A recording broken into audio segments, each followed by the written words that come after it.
So hi guys, welcome to Gyan Yaar. दोस्तों आज हम समझेंगे एट्रोपिन के बारे में कि भाई एट्रोपिन क्या होता है, किन कंडीशंस में दिया जाता है, कैसे यूज करता है, कैसा काम करता है, सब कुछ जानेंगे। इसके साइड इफेक्ट, डोजेस, यूजेस, सब कुछ।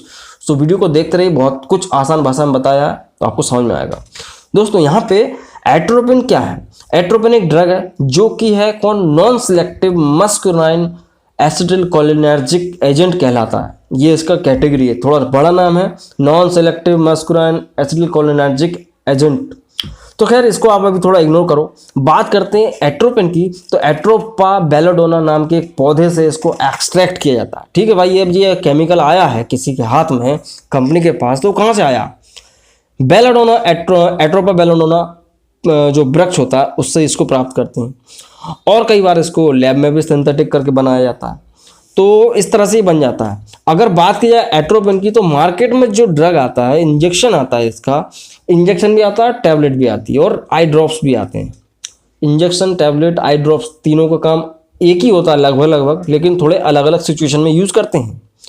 सो खैर यहाँ पे बात करेंगे इंजेक्शंस की। आज हम बात कर रहे हैं बेसिकली इंजेक्शंस की। तो जो एट्रोपिन का इंजेक्शन होता है 1 ml का आता है, उसके अंदर कितना एट्रोपिन होता है? उसके जो एट्रोपिन का 1 ml का इंजेक्शन होता है उसके अंदर 0.6 मिलीग्राम एट्रोपिन सल्फेट होता है। 0.6 मिलीग्राम एट्रोपिन सल्फेट इसके अंदर पाया जाता है। 1 ml आप इंजेक्शन किसी को दोगे तो 0.6 उसकी बॉडी में जाएगा। ठीक है, तो ये हो गई बात। अभी बात करते हैं ये बेसिकली क्या करता है। एट्रोपिन है क्या? दोस्तों एट्रोपिन एक इमरजेंसी ड्रग कहलाता है। इमरजेंसी ड्रग्स की कैटेगरी की बात की जाए तो एट्रोपिन उसमें सबसे मेन होता है। बात करें कि भाई ये जो एट्रोपिन है काम कैसे करता है, मैकेनिज्म ऑफ एक्शन क्या होता है इसका। दोस्तों ये जब किसी व्यक्ति को एट्रोपिन का इंजेक्शन दिया जाता है तो ये क्या करता है, मसल्स, सारी मसल्स को जाके ये करता है, उसके कॉन्ट्रैक्शंस को रिड्यूस करने की कोशिश करता है। कॉन्ट्रैक्शन क्या होता है, उसके अंदर जो तनाव होता है, खिंचाव होता है, उसको रिड्यूस कर देता है। ठीक है, दूसरा क्या है, एसओ नोड को जाके ट्रिगर करता है। एसओ नोड कहाँ होता है? हार्ट के अंदर होता है, जो कि इम्पल्स को रिलीज करता है, इम्पल्स को जाके मेंटेन कर देता है। एसओ नोड ट्रिगर हो जाएगा, इम्पल्स मेंटेन हो जाएंगे। ठीक है, तो उस कंडीशन में इसका इस्तेमाल करते हैं। इसका जो मैकेनिज्म ऑफ एक्शन है हार्ट के ऊपर ही है। ठीक है, तो फटाफट से जान लेते हैं कि इसका जो एट्रोपिन इंजेक्शन अगर किसी को दिया जाता है तो किन कंडीशन में दिया जाता है। यहाँ पे कई लोग इसको बोल रहे हैं भैया कि कार्डियक अरेस्ट में देना। कार्डियक अरेस्ट में नहीं देते, क्लियर बोल रहा हूँ, कार्डियक अरेस्ट में इसको नहीं देना है। ठीक है, कार्डियक अरेस्ट में हार्ट रुक गया है तो वहाँ पे इसको नहीं देना है। कार्डियक अरेस्ट में एड्रेनलिन इंजेक्शन दिया जाता है, एड्रेनलिन एपिनेफ्रिन का इंजेक्शन चलता है। जो एट्रोपिन होता है वो ब्रेडिकार्डियम देना है। अब ब्रेडिकार्डिया क्या होता है कि जब भी किसी व्यक्ति की जो है हार्ट बीट कम होगी उसे बोलते हैं ब्रेडिकार्डिया, मतलब कि हार्ट बीट स्लो हो गई है, ब्रेडिकार्डियम देते हैं एट्रोपिन।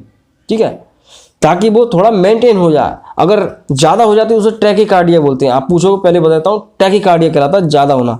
तो कई बार क्या होता है, आदमी की जो है जो हार्ट की जो रेट होती है वो थोड़ा कम हो जाती है, 50, 60, 40 तक हो जाती है, तो उसे बोलते हैं क्या, ब्रेडिकार्डिया।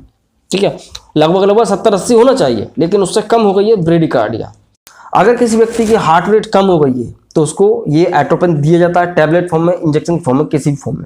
अगर स्थिति ज़्यादा गंभीर है तब इंजेक्शन लगाया जाएगा, इसलिए इसको बोलते हैं इमरजेंसी ड्रग। अगर उस व्यक्ति की हार्ट रेट को कंट्रोल नहीं किया गया तो वो आदमी कोलैप्स कर जाएगा, मर जाएगा। तो होता क्या है कि कैसे भी ब्रेडिकार्डिया कंडीशन हो उसमें एट्रोपिन को लगाया जाता है। आईवी दिया जाता है, नस में डाल दिया जाता है डायरेक्ट। ठीक है, 1 ml का। 1 ml मतलब कि अगर डोजेस की बात करें तो 1 ml ही दिया जाता है। अभी क्या होता है, ब्रेडिकार्डिया कई बार पॉइजनिंग में हो जाता है। गांव में देखते हैं, गांव में जो लोग रहते हैं, किसान वगैरह या कोई भी आदमी, वो कई बार पेस्टिसाइड्स खा लेता है, मतलब कीटाणुनाशक जो होते हैं वो खा लेते हैं जहर समझ के, मरने के लिए, सुसाइड वगैरह के लिए।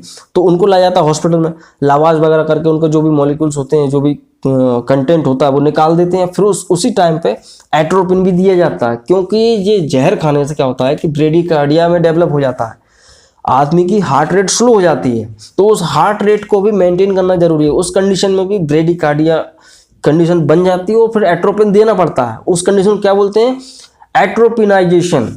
एट्रोपिनाइजेशन दिया जाता है। सो खैर ये भी वहाँ पे इस्तेमाल करते हैं एट्रोपिन। ठीक है, कार्डियक अरेस्ट में नहीं करना, सिर्फ और सिर्फ ब्रेडिकार्डिया में हार्ट रेट स्लो होगी, एट्रोपिन देना, सीधी सी बात है। आप फटाफट समझते हैं कि भाई किसको नहीं देना। कॉन्ट्राइंडिकेशंस की बात करेंगे, अगर किसी को सिर दर्द हो रहा है तो उसको नहीं देना टैबलेट फॉर्म में, अगर किसी को सिर दर्द हो रहा है तो नहीं देना, अगर उसको चक्कर बहुत ज़्यादा आ रहे हैं तो उसको नहीं देना, और अगर उसको कन्फ्यूजन वगैरह है तो नहीं देना, ठीक है। अगर इमरजेंसी है तो फिर तो देना ही देना है ना। तो बात करें अगर साइड इफेक्ट्स की कि भाई अगर क्या साइड इफेक्ट हो सकता है, देखो भाई साइड इफेक्ट इसका यही कि भाई मुंह सूख सकता है, उसकी आंखों में सूखापन आ सकता है, कोई ऐसा कोई खास साइड इफेक्ट नहीं होता है, ठीक है। सूखापन आता है और कुछ नहीं होता, ठीक है। अब बात करें अगर इसका डोजेस की, तो डोज की बात करने से पहले आप समझ लेते हैं कि भाई इसके ब्रांड नेम्स, क्या आप पूछोगे ब्रांड नेम क्या क्या आते हैं, भाई एट्रोबेल के नाम से आता है, एटोटास के नाम से आता है, मिल जाएगा मार्केट में। उसके अलावा ट्रोपिन के नाम से मिल जाता है। तो ये उसके कुछ ब्रांड्स आते हैं। बात करेंगे डोज की, देखो भाई डोज क्या होता है, 1 ml ही दिया जाता है। 1 ml के अंदर 0.6 mg होता है एट्रोपिन सल्फेट, जो कि व्यक्ति को पूरा दिया जाना चाहिए। अगर इससे थोड़ा बहुत भी कम हो जाएगा तो व्यक्ति ठीक नहीं हो पाएगा और ब्रेडिकार्डिया और बढ़ जाएगा, मतलब कि हार्ट रेट और स्लो हो सकती है, तो वो और ज़्यादा गंभीर स्थिति हो सकती है। इसलिए पूरा डोज देना बहुत ज़रूरी है, ठीक है। अब ये डोज कब कब देना है ये डिपेंड करता है आदमी की। अगर हार्ट रेट ठीक हो गई है तो फिर इसको देने की जरूरत नहीं है, SOS की तरह इसको इस्तेमाल कर सकते हैं। तो ये जब जब इमरजेंसी होगी तब तब दिया जाता है। ECG में देख लो भाई ब्रेडिकार्डिया बन रहा है तो आप उसको दे दो, ये होता है एट्रोपिन। आई होप आज का वीडियो आपको पसंद आया होगा। पसंद आया तो लाइक करें, नए हैं चैनल पे तो प्लीज़ चैनल को सब्सक्राइब कर सकते हैं ऐसे ही इंटरेस्टिंग वीडियोस देखने के लिए। सो मैं मिलता हूँ अगले वीडियो में दोस्तों। जय हिंद, वंदे मातरम।